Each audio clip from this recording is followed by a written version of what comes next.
Thank you, Doc. Welcome back. Okay.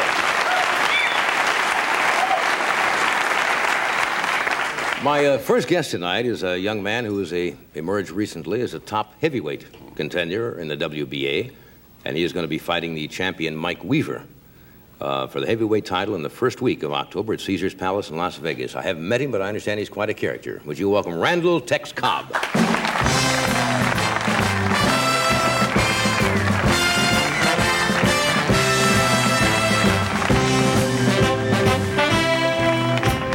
How are you, Randall? Tex, or what do I call? What do you like to be called? Randall or Tex or? Sir would be fine. Sir would be fine.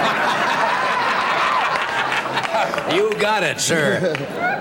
Randall's. Randall? Yeah. Where are you from originally? Texas? Abilene, Texas. Abilene, Texas. Yeah, so you deserve it. Big turnout in Abilene tonight. Yeah, you're fighting Mike Weaver, huh? Yeah. He's a tough cookie. I met him. He seems like a nice guy. Is he? You think he's as good as you are? Well, I make a living at thinking that he ain't. You know? Yeah. You have chosen a tough profession. I suppose you get this question all the time. I mean, it's the only sport, I guess, I know where two people get in 1-to-1, and the idea is to literally knock the other person senseless. Isn't it true that people don't go to see boxing skills? I mean, they go to see a... Not when they see me. You know what I'm saying? Why do you choose something like this? I understood you were interested in other sports when you were in school, football? Yeah, I was interested in football, played a little ball. But not boxing, right, at that time? No, in Texas, you don't do that stuff, man. Fighting's what you do on Saturday night, you know? Yeah. I mean, yeah, I know guys fight 52 times a year. Yeah? You know, regular as clockwork every Saturday night. I never thought that was any big deal. Yeah? You know, where I came from, it was, you know, could you downfield block or cut off a linebacker or fire out, something like that. Playing football is real, real big in Texas. Well, that's right. Were you a tough kid growing up? I mean... Well, no. As a matter of fact, I was fat, slow, made up for it with lack of coordination, acne, things like that. However, I did have the good taste to have a brother who was a stone killer. Yeah? 1 year older than me. And so as a result, you know, I mean, all the stories that you hear about the school bully and the school tough guy, it wasn't me, but it was him. Yeah. And so nobody ever touched me, nobody at school. I never had any trouble at school. Because you had an older brother, right? That's right. However, at home, every day, regular as clockwork, I got introduced to the manly art of getting pulverized and just beat half to death, yeah. He really beat up on you, huh? Well, at the time, I thought it was playing. I thought everybody played like that. Yeah. You grew up in a house, you don't know any different, you know. When did you start getting interested professionally into boxing? When they told me that I could make more money fighting than I could shoveling cement, that had a real big impact on me. What kind of a purse will be now? This the fight that they just had between the last heavyweight fight.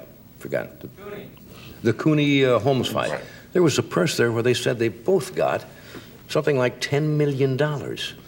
Well, Johnny, that sounds good, but that's probably a whole lot of toro caca there, partner. Toro caca. Yeah. See, we have a large Spanish here today. You got a lot of people to pay off, trainers and... Oh, you got that. No, to begin with, number one, not everything that the boxing people tell you is necessarily factual. They're a lot like politicians. They lie like dogs. Yeah.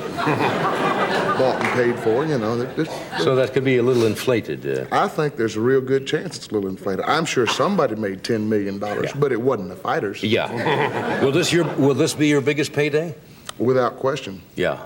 Well, I'm not going to ask you because that's a personal thing, how much money you make, although I suppose the papers will pick it up before you fight. Somebody told me your mother goes with you. Your mom actually goes with you when you fight? Yeah, she has a lot of fun, and she's a lot better about it now. And that's a real tough thing, watching somebody that you love get hit for a living, you know. I would think so.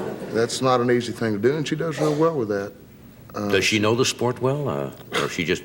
No, she doesn't know the sport very well. Very few mothers do. She got interested in it when I started, you know, making a living at it. But she's gotten a lot better now. She used to send my brothers into the opponent's dressing room and make them apologize. So, Randall didn't mean to knock you out. Typical mother. Didn't mean to hurt you, right? Oh, absolutely. Let me take a break here. We're going to come right back. We'll talk some more. Stay where you are. We're back. We're talking with Randall Tex Cobb, who is Where do they rate you now officially? There are various ratings. There's WBA and WBC. WBC, several. All kinds of magazines that rate you, and depending on which lie you believe. I'm anywhere from number 3 to number 6. And if you take out Mike Weaver? Well, then I'll be the WBA heavyweight champion. Yeah. And then I'll be able to get a match with probably Larry Holmes. Yeah. I was asking what you weigh now. You said around 240, and you plan to go in at around 225, right? Something like that, 2 1/4, 230. It doesn't seem to matter much to me one way or another. Yeah, how do you manage to have to lose that weight, if you do? Did you just... Well, it's real simple. You get stuck up in the mountains with nothing to do but hit a bunch of guys that are hitting back and run around at 8,000 feet and stuff like that. It don't take long to lose weight. Yeah. What about I don't know whether this is a myth or the story that fighters get away from women, basically, before a fight. They say that it interferes with their training or having any kind of sexual relationship diminishes your ability to box. And you always hear fighters saying, well, no, you got to go up and get by yourself now, and women are bad news. Is this true or not? Depending on who you believe, I guess there's a lot of people that really subscribe to that particular myth. I've been doing some extensive research in the area. Have you? I'd like to... Could you share a little of this with us? Well, don't want to share too much. Yeah. No, the concept there that you have to lay off of women for a fight has been extremely well established. And so I feel like it could take years of extensive research just to really scientifically prove one way or another. Another way. And I'd really like to know. So you haven't come to any definite conclusion? Well, I'm in the midst of research now, and I feel like that only time will tell. Yeah. How old are you now? I'm 26. 26. When is a fighter normally, they say around, what, 28, 29, and that is That's peak for years? heavyweight. Heavyweights tend to mature a little slower. Yeah. Being larger or whatever reason it is. Mentally unstable, psychotic. I don't know what it is exactly. It makes a heavyweight slow. Yeah. What kind of record do you have? How many fights, professional fights now? Well, I got paid 22 times to fight. I won 20 of them. Right. And I lost 2. Now, people always, I caught myself doing the very same thing. I want to say, rather than who did you beat, I was going to say, who'd you lose to? Do you get that often? Just whenever they ask a question, you know, they don't ask questions, and I don't get that. But every time they ask, it's always, not who'd you win, but who'd you lose to. Yeah. Well, let's go with some of the guys you've beaten.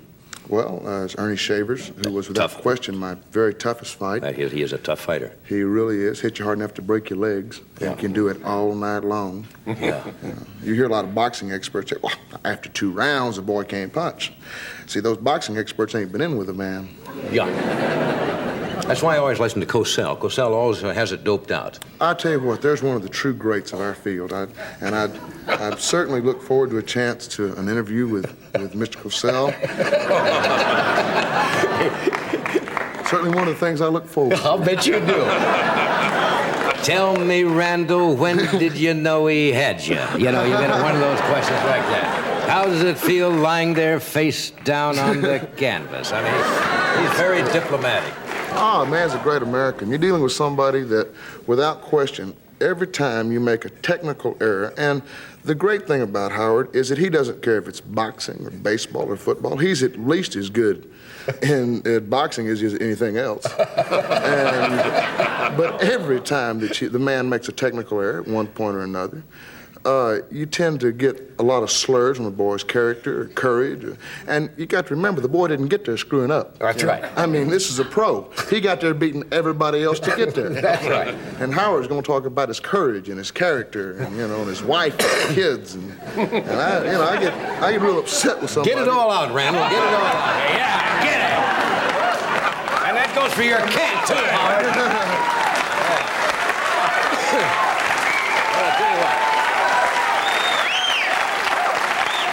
You got a good sense of humor. Good sense of humor. Thank you very much. Carry you a long way in this game. Oh, yeah, it does real well. When people are chopping you down, you better have a sense of humor, right? Oh, I just grin all the way down. Yeah. Hey. Randall, I thank you for coming tonight, and I wish you really the best of luck in the fight with Mike Weaver in October at Caesar's Palace. That's it. Thanks for coming.